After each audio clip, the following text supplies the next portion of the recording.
Hoy un escándalo pasó en la conferencia, luego de que un comandante enviara a un reportero español con la misión de maldecir al presidente de México, no para informar ni preguntar, sino lanzar insultos y provocaciones directas al mandatario. Pero lo mejor de todo es cómo el presidente respondió a este ataque, con una firmeza y una claridad que dejaron a todos con la boca abierta. López Obrador no se dejó llevar por la provocación y dejó claro que no iba a caer en noticias falsas ni en juegos sucios. Enfrentó la situación con una actitud implacable y un mensaje contundente. No se deja manipular ni intimidar. Después de esta situación, nos damos cuenta las estrategias que están dispuestos a usar para desestabilizar al presidente, pero no lo han logrado ni lograrán. El presidente día con día nos ha demostrado cuáles son sus objetivos en la vida: salvar a México, a sus mexicanos. Desde hace casi 6 años, eso es lo que ha hecho y seguirá haciendo Claudia Sheinbaum. Quería puntualizar sobre su opinión luego de las declaraciones del subcomandante Marcos, que le dio una serie de calificativos, pues le llamó autoritaria, mediocre, demagogo, de mecha corta. Usted es el combo de todos los expresidentes de este país, por lo visto, ¿no? Entonces me gustaría saber un poco más cerca de su opinión sobre estas declaraciones. Él en su derecho, como todos nuestros adversarios, que no son nuestros enemigos. No voy a polemizar. Pero es que cada quien tiene que asumir su responsabilidad y hacerse cargo de sus palabras, de sus dichos. algo que no sucede en redes sociales, porque mucha gente se esconde detrás del anonimato en las redes sociales. ¿Estaría a favor de regularizar las redes sociales? Ayer un diputado de Podemos, exdiputado de Podemos, dijo que con un número detrás de una cuenta se acabaría el 70% de los problemas de fake news en las redes sociales. ¿Cómo? No entiendo. Con un número como una identificación. Buscar que detrás de cada cuenta de una red social hubiera una identificación oficial. No, no estoy de acuerdo en eso, porque tenemos que garantizar las libertades.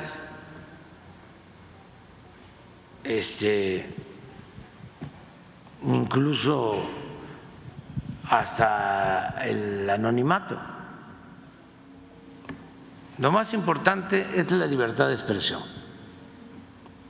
El que utiliza un seudónimo, el que no quiere dar su nombre, pues puede tener alguna justificación, pero por lo general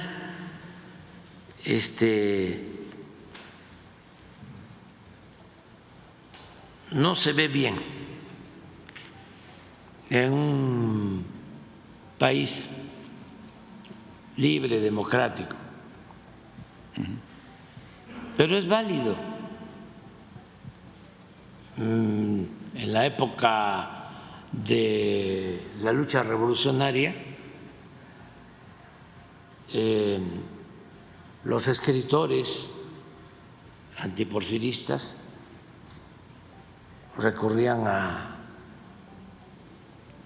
los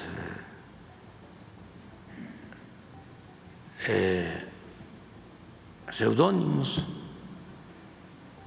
Estoy tratando de recordar.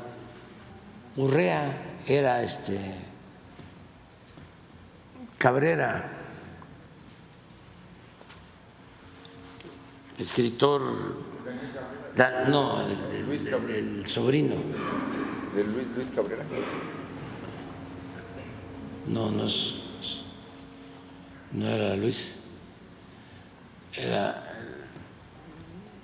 sí, pero creo que sí Luis.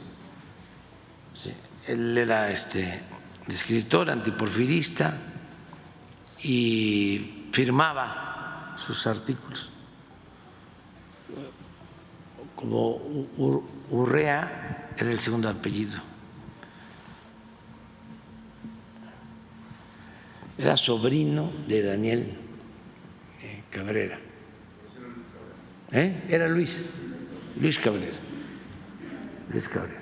Entonces tenía un seudónimo. Y otro, Blas Urrea. Eso se usaba. Pero no hay que prohibir nada. Lo único es estar informándole a la gente de los trucos en redes sociales, todo esto, cómo funciona. Ese es un taller que hace falta, un seminario, pero con buena pedagogía para explicarle a la gente, no de expertos, sino explicar cómo funcionan las redes sociales, cómo automatizan las redes sociales, qué son los bots, ¿sí? Cómo operan, ¿sí? Estos sistemas automatizados en donde reproducen, ¿sí?, pensamientos en las redes sociales que son inducidos y que se paga por eso, por cada mensaje. ¿Y quiénes pagan? ¿No? O sea, sí sería muy bueno que las plataformas informaran más lo que es pagado, lo que podrían poner ahí un muñequito, ¿no?, un robot. Ya se los vamos a diseñar. Sí, para que se pueda distinguir lo que escribe una gente de carne y hueso y un poco de pescuezo, o lo que maneja una máquina. Eso sí sería importante. Ya ven, antes en la prensa escrita se ponía inserción pagada. Ya ni hay eso.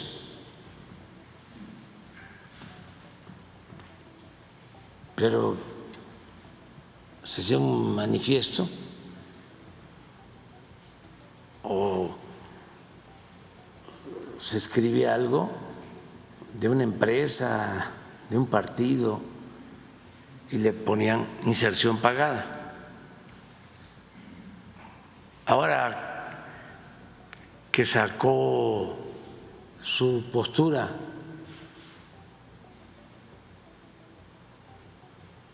el Consejo Coordinador Empresarial, le pusieron inserción pagada en el Reforma o en el Universal.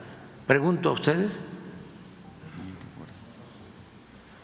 porque lo han de haber pagado, ¿no? O sea, ¿mande? Desplegado es pagado. Es pagado, pero no ponen. No lo ponen, porque ya se da por entendido que es una inserción pagada. Ah, sí, sí. Me quedé yo atrasado. Ya no hace falta. Sí, pero antes sí era inserción pagada. Hay periódicos que hay que ponerle a todo el periódico, ¿no? Inserción pagada. Pero por otro lado, ya que está también aquí el jefe de gobierno, se termina ya el periodo del Congreso de la Ciudad de México y está saliendo un bono de 2,5 millones de pesos para los diputados. Me gustaría saber su opinión y si haría un llamado a que siguieran el ejemplo de Lenia Batres, que ha devuelto casi medio millón de pesos en prestaciones. A ver, ¿sí?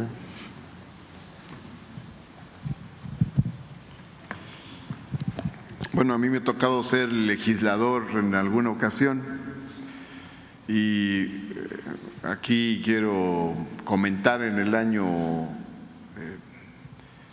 2003, 2002, 2003, que era coordinador del grupo parlamentario en la Cámara de Diputados y era presidente de la Junta de Coordinación Política.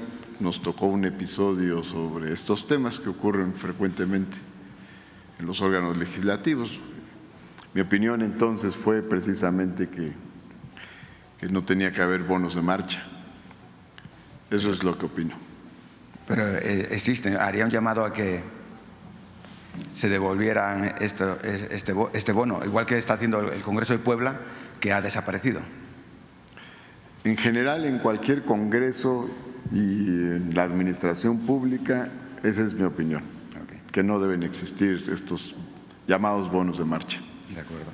Y ya por último comentar que 2,5 millones de trabajadores en este país laboran en aplicaciones, son repartidores, taxistas. Esta semana la mayoría de las plataformas sacaron un estudio que dicen que el 95% de esos trabajadores no quieren prestaciones ni quieren seguridad social. Eso es lo que dicen las plataformas. Y también esto pasa con los taxistas que trabajan en empresas concesionadas en el aeropuerto de la Ciudad de México. Trabajan sin seguro social. Me gustaría saber su opinión y si le gustaría que el próximo gobierno, este gobierno ya empezó en el tema de la regulación con Luisa María Alcalde cuando era secretaria de Trabajo. Me gustaría saber su opinión sobre este tema, porque podrán decir, las grandes multinacionales podrán decir que no quieren prestaciones, que no quieren seguridad social, pero eso es la opinión de ellos. Sí, yo pienso que deben de garantizarse las prestaciones laborales de quienes están en la economía formal o en la economía informal, que hacen acuerdos para que aparezcan como trabajadores individuales o que trabajan por su cuenta, ¿no? Y no tienen prestaciones sociales. Entonces yo creo que eso sí debe de irse viendo. Fue un poco lo que hicimos cuando se anuló lo de la subcontratación, el outsourcing famoso, que el trabajador no tenía prestaciones. En la época neoliberal se reformaron las leyes para que se pudiera incluso tener trabajadores contratados por hora, sin prestaciones, y poderlos correr, despedir, sin garantizarles antigüedad ni ninguna otra prestación. Todo eso se tiene que ir resolviendo. Es de las cosas que se heredaron del neoliberalismo. Hay muchas cosas todavía que se tienen que corregir. Por eso es el debate, ¿sí? Porque al tener el movimiento de transformación mayoría calificada, tiene la posibilidad de reformar la Constitución. Porque si no tiene mayoría calificada, no se puede reformar la Constitución, y se puede, si se tiene mayoría simple, hacer una reforma de ley. Pero esa reforma de ley, como ha venido sucediendo, se impugna en el Poder Judicial y se declara inconstitucional y se rechaza. Eso es lo que está en el fondo. Ellos quieren mantener sus privilegios. Por ejemplo, que no cambie el sistema de pensiones.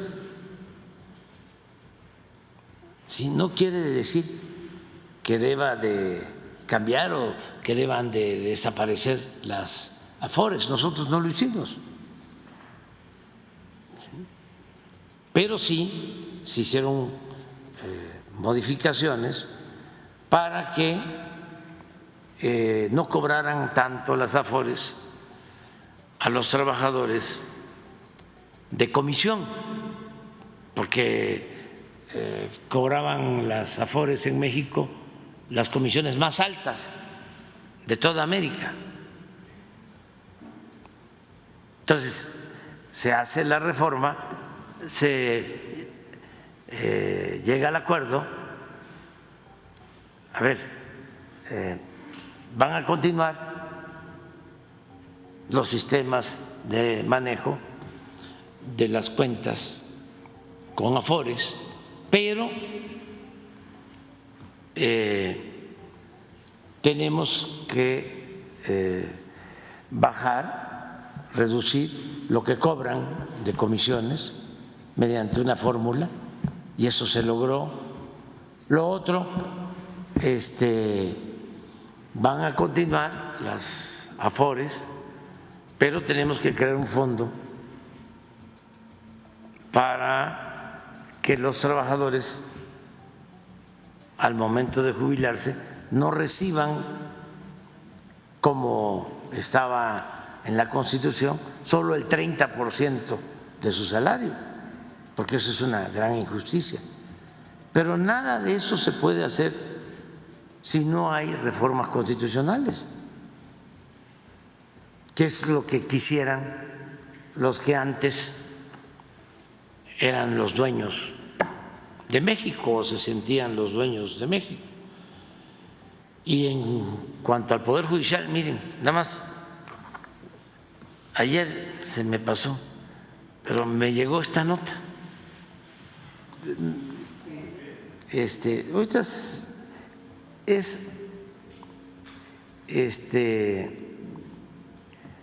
de la Secretaría de Marina, que administran el Tren del Istmo.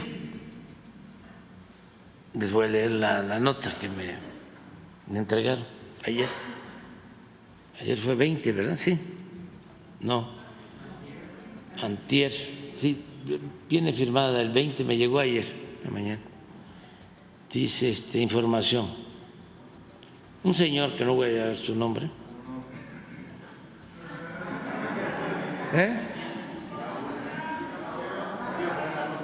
Ponla. Pues si lo público es público.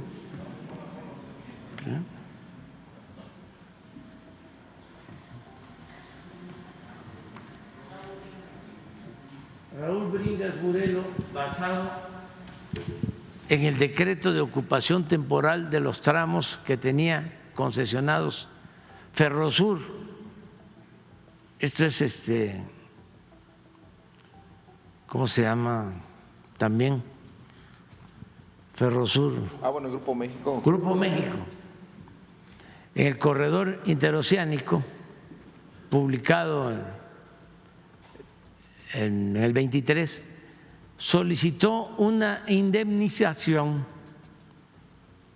un pago, por la supuesta afectación a sus intereses por la expropiación. Fíjense, yo no lo creía. En 1908 se está pidiendo una indemnización por una supuesta afectación a sus intereses por una expropiación que se llevó a cabo en 1908. con Porfirio Díaz, sí, que fue cuando se hizo ese tren del Istmo, en un predio denominado Hacienda de Tierra Nueva, ubicada en el municipio de Coatzacoalcos, Veracruz. El 11 de octubre de 2023, el decreto de ocupación temporal quedó insubsistente. Eso es lo que me dice el almirante Morales y el almirante Ojeda, por lo que los actos reclamados quedaron sin materia. Además, que su derecho de indemnización está prescrito por tratarse de un acto realizado hace más de 100 años.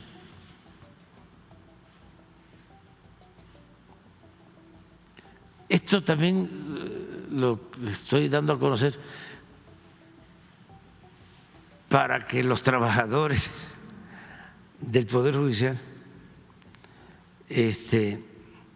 tengan información de que no es un asunto con ellos. Ellos tienen a salvo sus derechos. Es lo que tiene que ver con jueces, con magistrados, ministros, los machuchones. Se le dio contestación al interesado en el sentido de que el decreto en el que se basó quedó insubsistente. Ante esto, Raúl Bringas Burelo se amparó en distintos juzgados, los cuales se declararon incompetentes. También es importante esto. ¿Sí? No todos los jueces son deshonestos. Y fue el juez sexto de distrito en Boca del Río, Veracruz, quien dio entrada al amparo y resolvió que el corredor interoceánico debe proporcionar al quejoso el procedimiento para ser indemnizado.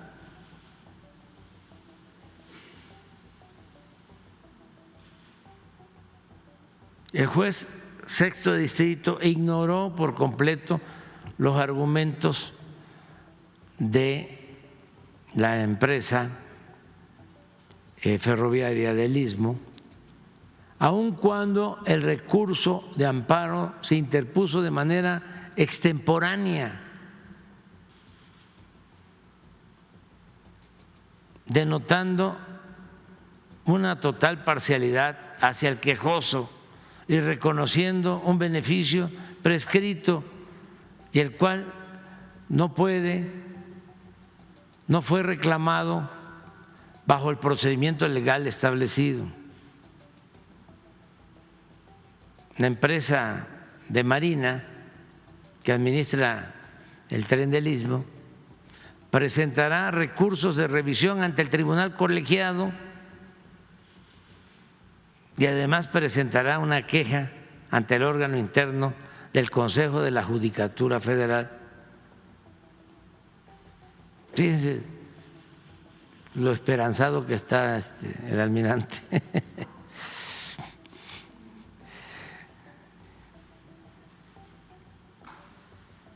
Por el actuar indebido del juez. Pero esto es diario. Diario. Entonces, ¿cómo no vamos a reformar al Poder Judicial?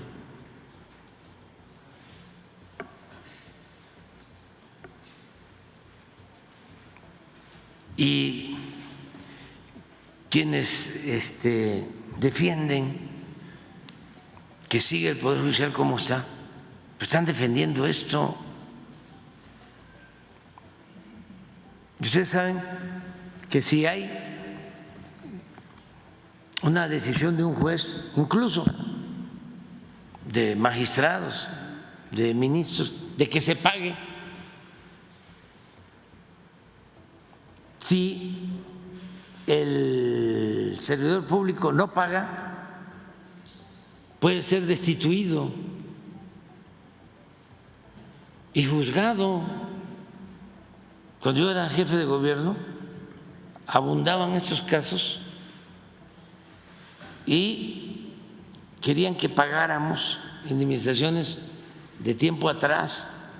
Una vez, sí, me denunciaron por oponerme a pagar, no se me olvida la cantidad porque tiene que ver con una fecha histórica, 1.810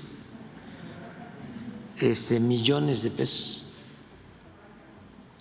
para el paraje de San Juan, una colonia muy grande en Iztapalapa, que resultó que no era propiedad de nadie, eran terrenos nacionales, pero entraron en el fraude autoridades, notarios, falsificaron documentos y llegó a la Corte y me exigían que pagara los 1.810 millones de pesos, porque si no me iban a destituir. Y no, ¿cómo vamos a pagar eso? Además, dicen los abogados, cosa juzgada. O sea, como mandato divino ya.